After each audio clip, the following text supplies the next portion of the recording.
What's going on, guys? My name is Matt, and inside of this wooden Ryzen box is both a powerful all AMD gaming PC and an awesome high refresh rate display perfect for competitive gaming. This is meant to be a LAN PC that you can slap down, open up, and start gaming with. I got this wooden Ryzen box all the way back in 2017, and from the moment I saw it, I knew I wanted to build a PC inside of it. But at the time, I had no experience modding, so I kind of pushed the project to the side. Fast forward to 2020, and I now have a number of different modding projects under my belt, and I knew I was ready to take this one on. Going into this, I had a few different goals and things in mind I wanted to accomplish with this project. The first goal was to make as few modifications as possible to the box itself. This Ryzen box is a pretty awesome showpiece, and I didn't want to be cutting into it or making any large holes. This did make things a little bit more difficult, but was well worth it. The second goal was for the system to have a built-in display, which again required me to get creative,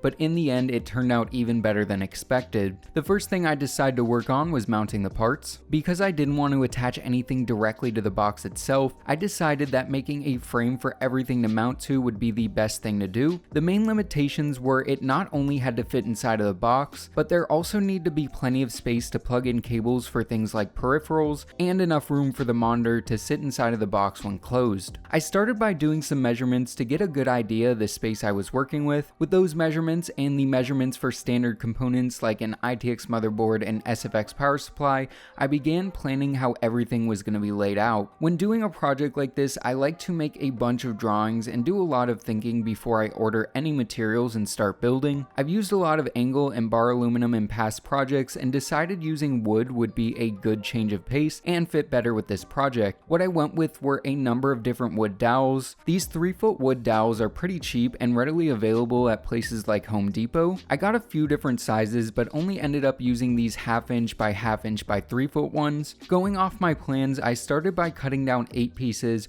4 in one size and 4 in another size. I made sure to use a stop block to get the exact same size with each cut. I also checked to make sure the vertical pieces were fitting correctly in the box. I planned on using these to make 2 squares like this and planned to hold them together with screws that would go through like this. I held the piece together with these corner clamps to make sure everything was perfectly square, which was imperative to get the correct fit. I drilled both a pilot hole and a countersunk clearance hole to make sure these screws sat flush with the wood and to make sure it wouldn't split either of the pieces. With the first square done, I test fit it, but it was catching on a few points and wasn't able to go in all the way. All I had to do was sand for about 30 seconds to knock down any high points, and then it was able to slide in perfectly. With that done, I could make an identical square using the same method, again just clamping and screwing the 4 pieces together. This left me with 2 identical squares. To connect these, I cut down 4 more pieces of the same size dowels.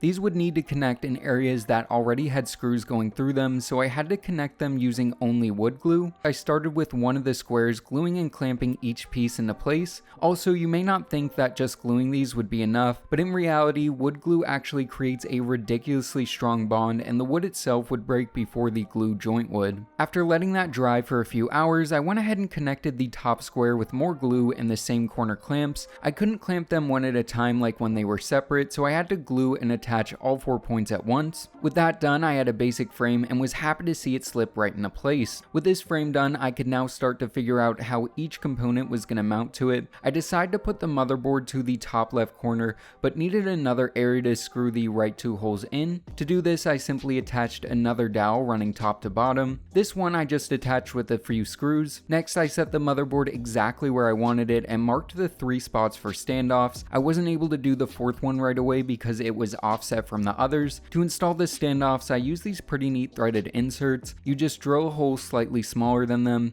hammer the inserts into place, and boom, you have a threaded hole to mount things to. I ended up gluing a few of these in place just because they weren't the best just on their own.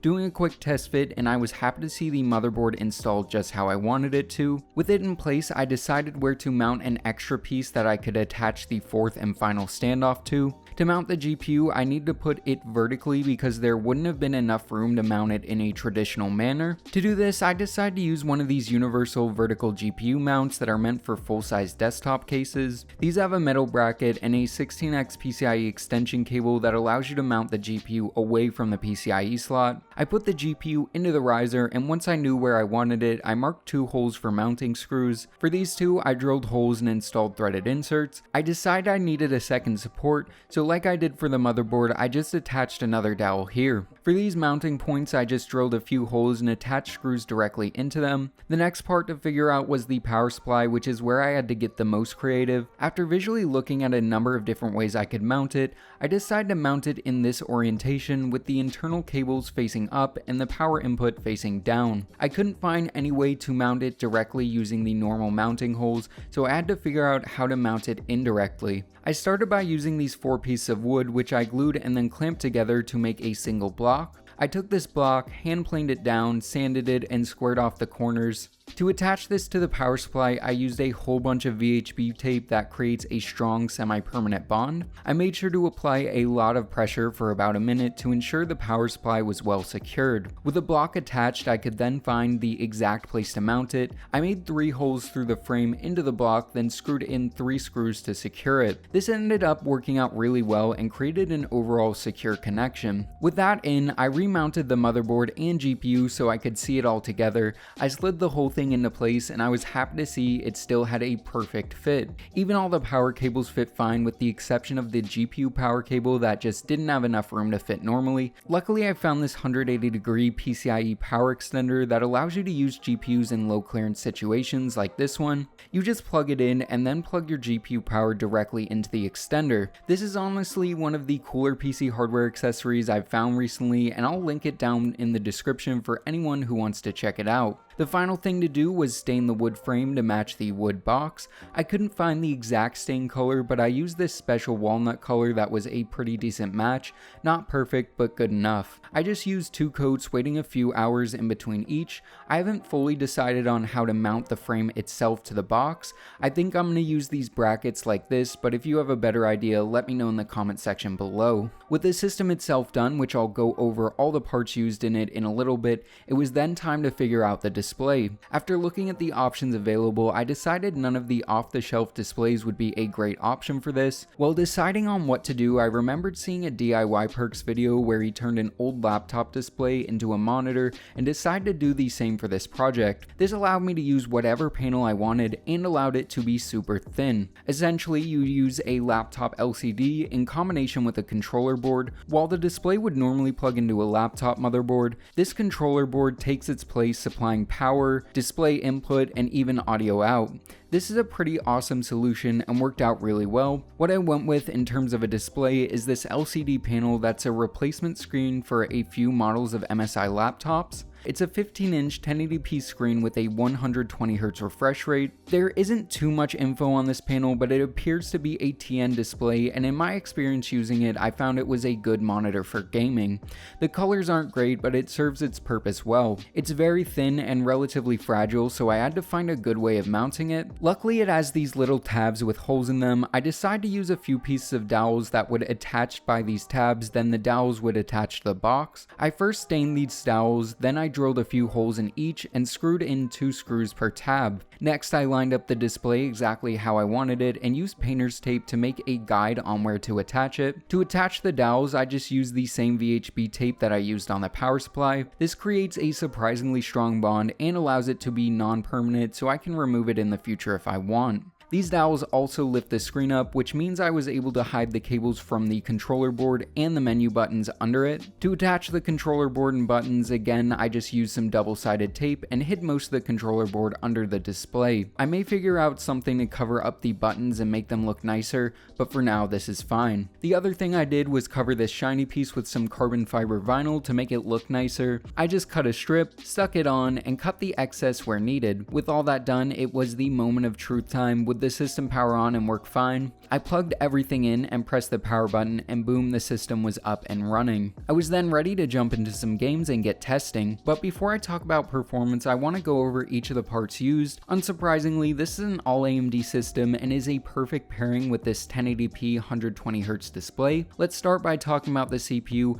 I originally wanted to go with the Ryzen 3 3300X, but I pre-ordered that CPU from Amazon day one, which was a month and a half ago, and still haven't received my order. For that reason, I went with the tried and trusted Ryzen 5 3600. This is a 6-core 12-thread CPU based on the Zen 2 architecture.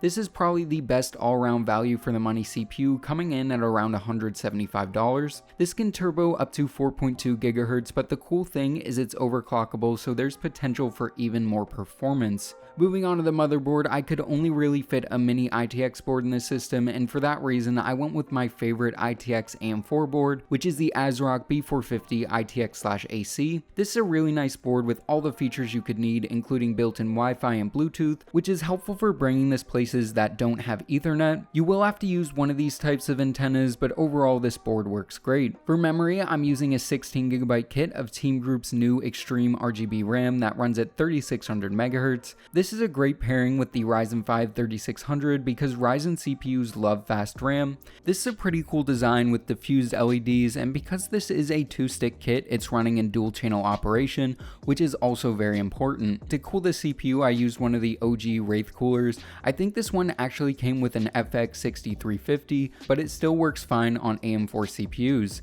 This uses the 2-clip mounting method and provides plenty of cooling power with multiple copper heat pipes and a good size aluminum fin array. For the graphics card, I went with an AMD Radeon RX 5600 XT from PowerColor. This is the Red Dragon model and it works perfectly in this build. This is one of the more entry-level 5600 XTs, so it provides a really good value for the money at around $280. It has 6GB of video memory and is a great match with our 1080p 120Hz panel. With this being said, the card also performs well in 1440p gaming. I really like the cooler design on this card and the fact it's a relatively minimalistic design. And while it's not visible in this build, this card also has a nice looking metal backplate. Overall, the combo of the 5600 XT and the Ryzen 5 3600 offers a ton of performance and value for the money. Next, let's talk about storage. For this system, I just went with a single 512GB NVMe SSD from Inland. This is enough for the OS, applications, and a number of games, but going up to a 1TB drive probably would have been a better option. Moving on to the power supply, I went with my tried and trusted Corsair SF450, which I've owned for a number of years. With an estimated system power draw of around 270 watts, this 450 watt PSU provides plenty of clean power for the entire system. Using an SFX power supply was a must, and the shorter cables made everything super simple. For the case, I used this wooden Ryzen box, which we talked about in depth earlier. So now that you've seen the mod and heard about the parts, let's talk about how it performs. I tested this system with a few different games, starting out with Fortnite at 1080p Pro settings. This system stayed a little below 200 FPS most of the time and never really dropped below the screen's native refresh rate of 120 FPS. Next up is Call of Duty Warzone. I tested this at the settings it defaulted me to, which is most everything turned all the way up. I played the new deathmatch mode and the FPS stayed around the 100 to 110 range most of the time, and I'm sure going down to medium and capping the FPS at 120 would provide an even smoother experience. Next up is Doom Eternal, which I tested at 1080p high settings. In this game, I saw an average of right around 140 FPS, and gameplay was very smooth. Let's move on to Rainbow Six, which appears to have an updated benchmark. At high settings with the in-game benchmark, the system averaged 271 FPS, which is great to see. And finally, let's talk about Shadow of the Tomb Raider. I tested this game at 1080p with the built-in benchmark at high settings. The system produced a 100 FPS average, which is pretty good for this demanding of a game. So as you can see, the system performs really well in gaming, and the combo of the R5 3600 and 5600 XT is great. Overall, I'm very happy with how this project turned out, and hopefully you guys are too. If you would have done anything different or have any suggestions for future videos, let me know in the comment section below. So yeah guys, I think this wraps this video up. I hope you guys enjoyed it. If you did, make sure to give this video a thumbs up and consider subscribing. And as always, this is Matt from Tech by Matt, signing out.